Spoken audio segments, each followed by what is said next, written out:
Според сите информации на шпанските колеги, очекуваме ратификација во шпанскиот парламент во првата половина на март.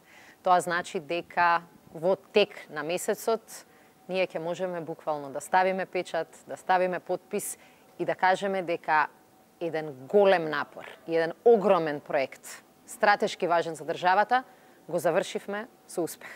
Тоа е важна работа за мојата генерација, за нашите генерации, и тоа е успех кој што после независноста можеби е резултат број 1 за нашата држава.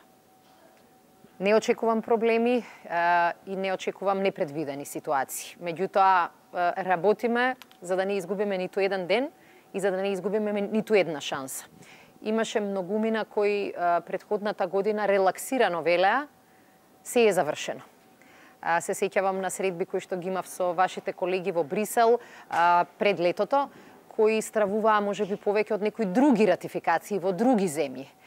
Се покажа дека нашата проценка навистина била точна, дека единственото можно непријатно изненадување може да ни биде изборниот календар или изборните правила во Шпанија. Тоа не спречи да бидеме на местото каде што се собраа сите светски лидери. Не спречи да бидеме присутни на масата во Лондон и да покажеме дека навистина представуваме земја која што знае што сака и знае како тоа да си го оствари. Работиме буквално за да ги искористиме секој час во денот и секој ден во месецот, и затоа се одлучивме на оваа опција собранието да го ратификува Вашингтонскиот договор и пред шпанската ратификација.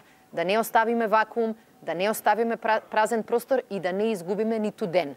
27 години го чекаме ова.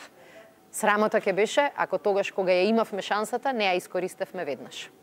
Тоа се уште зависи од шпанскиот календар, но како што реков на почетокот, јас би рекла март ќе биде многу убав месец за да бриселскиот или белгиски ветер покаже колку убаво е македонското знаме. Европските одлуки зависат од европските лидери. Нашите одлуки зависат од нашите институции. И затоа наместо да предвидувам, сакам нешто да порачам. Собранието во Скопје, собранието на Република Северна Македонија е местото каде што се бијат европските битки. И секој оној кој што барем еднаш кажал Европска Унија на камера, и секој оној кој барем еднаш напишал членство во Европска Унија во својата изборна програма, треба да знае дека членството во Европската Унија, почетокот на преговори, значи одговорност за секој од нас. Ние нашата одговорност како влада и како луѓе покажавме дека ја носиме и дека ги превземаме и ризиците и одговорноста. Опозицијата е на потез.